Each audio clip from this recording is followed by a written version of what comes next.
इतिहास के पन्नों में कुछ नाम बस लिखे नहीं जाते, वो अमर हो जाते हैं। ये कहानी एक ऐसे ही नाम की है, एक ऐसी ज्वाला की जो उस उम्र में भड़की जब अक्सर चिंगारियां बुझ जाया करती हैं।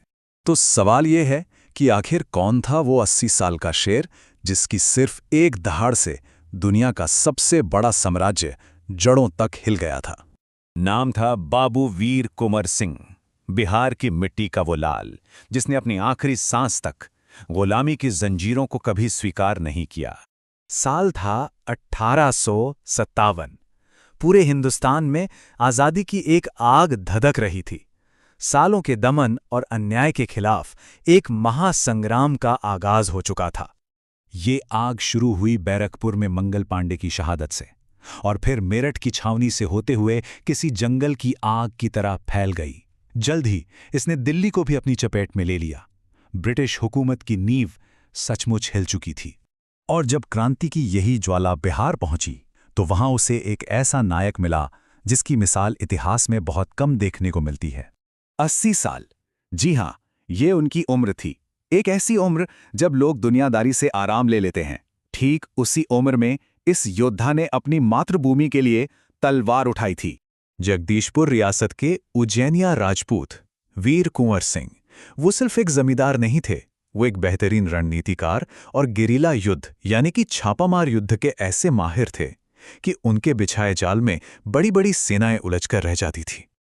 और फिर शुरू हुआ वो आमने सामने का मुकाबला, जिसमें कुंवर सिंह ने यह साबित कर दिया कि हिम्मत और जज्बा उम्र के मोहताज नहीं होते। उनका विजय अभियान देखिए, कैसे एक के बाद एक लड़ाइयों में उन्होंने अंग्रेजी फौज की कमर ही तोड़कर रख ली। पहली बड़ी लड़ाई आरा में हुई। अंग्रेजों की मदद के लिए जब कैप्टन डनबर की सेना पहुंची तो कुंवर सिंह के जाल में वो ऐसे फंसी कि 415 में से महज 50 सैनिक ही अपनी जान बचाकर भाग पाए। फिर मोर्चा लगा आजमगढ़ में। यहां उन्होंने कर्नल मिलमैन की सेना पर ऐसा जोरदार हमला बोला कि अंग्रेजी फौज को पीछे हटते हटते वापस आजमगढ़ किले में ही पनाह लेनी पड़ गई। और उनकी आखिरी जंग जगदीशपुर के पास, वो बुरी तरह से घायल थे, लेकिन इसके बावजूद उन्होंने कैप्टन ली ग्रैंट की सेना को पूरी तरह से नेस्तनाबूद कर दिया। ये उनकी आखिरी और शायद सबसे शानदार जीत थी। अंग्रेजों में उनका खौफ ऐसा था कि एक अफसर ने लिखा था, शुक्र है कुंवर सिंह 40 साल के नहीं हैं। सोचिए, अगर होते तो अंजाम क्या होता। लेकिन हर कहानी का एक अंत तो होता है, और इस महान योद्धा की कहानी का अंत एक ऐसे बलिदान से हुआ जो इतिहास में हमेशा के लिए अमर हो गया।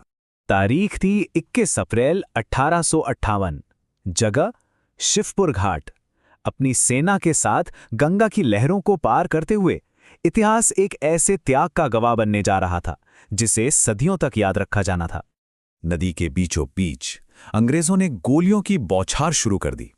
एक गोली सीधा उनके दाहिने हाथ में आ लगी। घाव बहुत गहरा था और जहर के पूरे शरीर में फैलने का खतरा था। उस एक पल में उन्हें एक फैसला लेना था। तब उस 80 साल के सिंह ने वो कर दिखाया जिसकी कोई कल्पना तक नहीं कर सकता।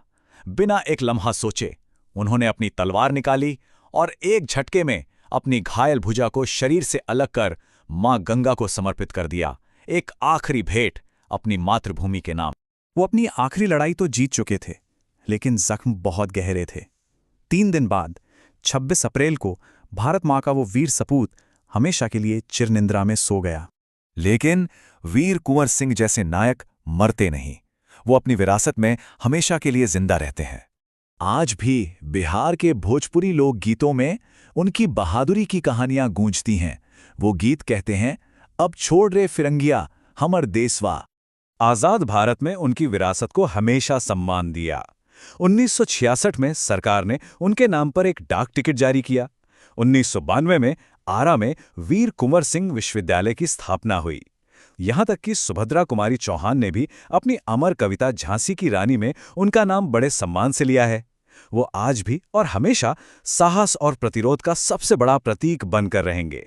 वीर कुंवर सिंह की ये कहानी हमें सोचने पर मजबूर कर देती है कि कैसे एक इंसान का अदम्य साहस सिर्फ एक जंग नहीं जिताता, बल्कि एक पूरे साम्राज्य की नींव तक को हिलाकर रख सकता है।